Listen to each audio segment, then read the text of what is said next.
A psychologist in one session said that, well, I know two children that came from the same environment, and if environment is everything, one turned out to be a gangster, the other a minister. If environment is everything, how do you get those differences? The minute you pick up one child and start playing with it, and the other stands there with that lip out, you're making jealousy and envy. There's no such thing as the same environment. So when I pick up my little girl, I pick up my older little boy.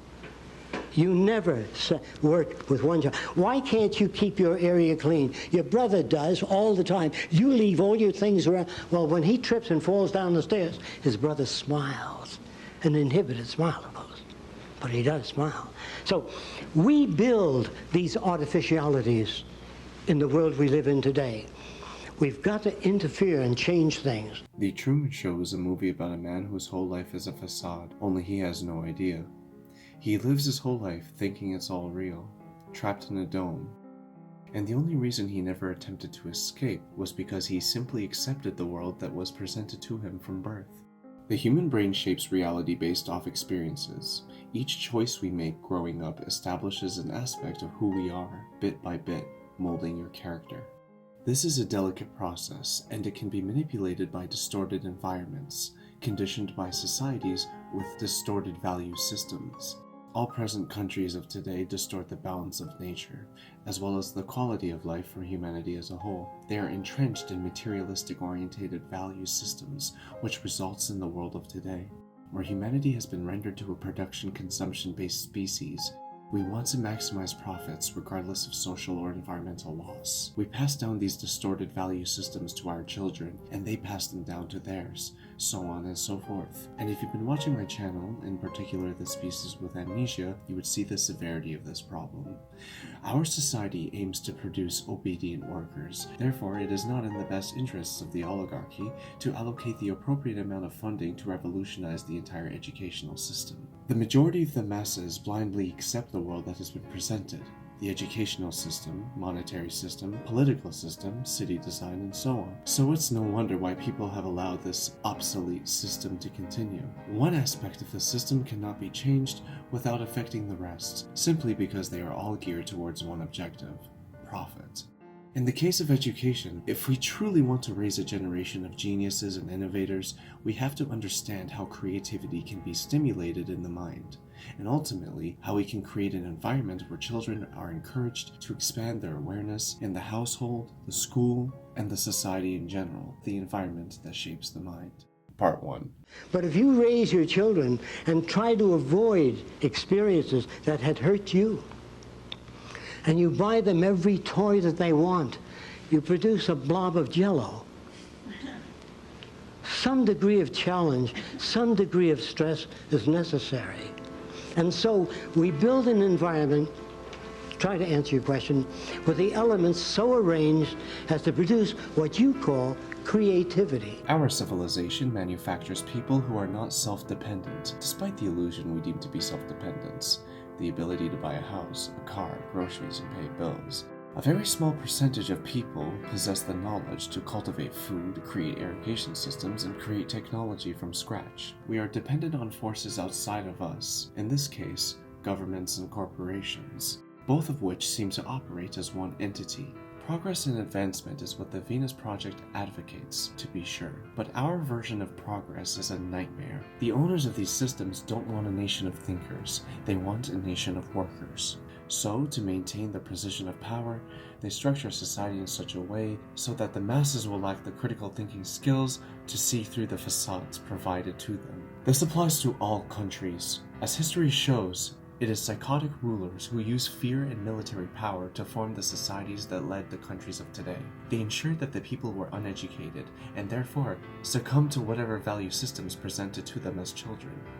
The entire human world and the countries that divide it are the result of manipulation, deceit, colonialism, and war, all facilitated by ignorance. And all this is relevant to the raising of children for this very reason. All human minds enter this world with a neutral perspective and the willingness to learn. It's the society and the adults who've become indoctrinated to the value systems of that society that corrupted the mind of the child. Yeah, because kids are born scientists. They're always turning over rocks and plucking petals off of flowers. So what happens at home is the kid reaches in the refrigerator, pulls out an egg, and starts juggling it. What's the first thing you do as a parent? Stop playing with the egg. It could break. Put it back. Let the kid find out that when it drops, it breaks. This is a physics experiment. Rapidly turned into a biology experiment, okay? The yolk oozes out. You say, hey, that becomes a chickie one day, okay? Wait, how does this gooey oak become a chicken? Well, that's biology. Check that out. President of Harvard once said, if you think education is expensive, you should try the cost of ignorance. So we don't have enough parents who understand or know how to value the inquisitive nature of their own kids. Shifting humanity to a better direction literally starts within the household. Individuals on a collective shape society. Therefore, individual actions on a collective define the human race. Part 2. Well, in order to teach children how to become creative, I make a Martian out of rubber with eyes on tentacles and a pointed rear end. And they look at it and they say, nah. And I say to them, what good are 3 eyes or 4 eyes on tentacles? Eventually, when you look at the back, the front, the side, the top at the same time. And what if the guy had 6 arms? Well, he can shave, read a book, eat a donut, and drink coffee. Instead of, as we're brought up. If you met a Martian, they had an opening on the ear. So, what's that? Notice the attitude? What is that? Well, if we eat anything that's bad for us, it's ejected right away. Not in your system. It goes through your whole system. By taking responsibility as adults and admitting to the wrongdoings of the current educational model, we can then take the necessary steps to redesign the entire educational system. It is as simple as applying creativity to education so that information is retained. What we do is I ask a child to make a drawing. They draw something like this. And then most of them do something like this. I'm sure you've all seen those drawings. In fact, I'm sure many of you draw that way today. And so the teacher gives them some crayon and they color it and she hangs it up. This is little Billy's drawing. But when she tells Billy that this is the way we spell cat, and Billy says, I see, and he comes back with something like this. Can you see that? The teacher says, that's wrong. That isn't wrong. Most of it is appropriate. It's just this that we change. So I say, very close. We just substitute this with something like this. And then the child comes back again with something like this. I say, much closer, much better. Only we turn this around so you can put the A inside of it. Say whatever you have to say to get the idea across. Instead of saying, well, that isn't what I told you. Well, you're just using that child as an outlet for insufficiency. This is just one example of how we can use creativity to educate children. Changing teaching methods involves more than a curriculum overhaul. It involves a change to an approach. For instance, teachers everywhere must recognize that they are an important aspect to the child's life. They are essentially another parent. So, by making life interesting for children, they will create the conditions and circumstances to ensure that children will always want to learn. Societal engineering begins with the children. By producing a generation of open-minded individuals with a wide range of experiences, we introduce a new set of value systems to the human race. Of course, this is exactly what the oligarchy set in place doesn't want. For if we were to introduce intelligence and honesty to a system built on lies and manipulation, it would all collapse. Part 3.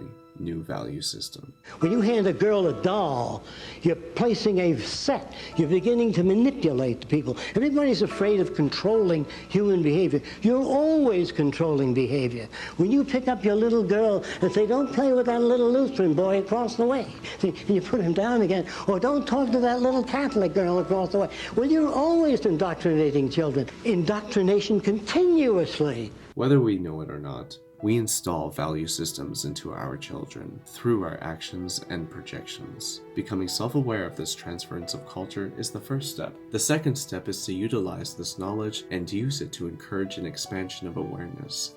I don't believe that human beings are inherently evil. I know for a fact that babies are not evil. They are born with a neutral mind. It is the conditions created by society that shapes the minds of the children, resulting in the actions committed by people, actions that most would deem to be human nature, when in reality it is just human behavior, shaped by specific circumstances. Circumstances made possible by the conditions created by a monopolistic society. Let us shed away from these old value systems that divide us and embrace the new value systems that unite us through knowledge, wisdom, and love.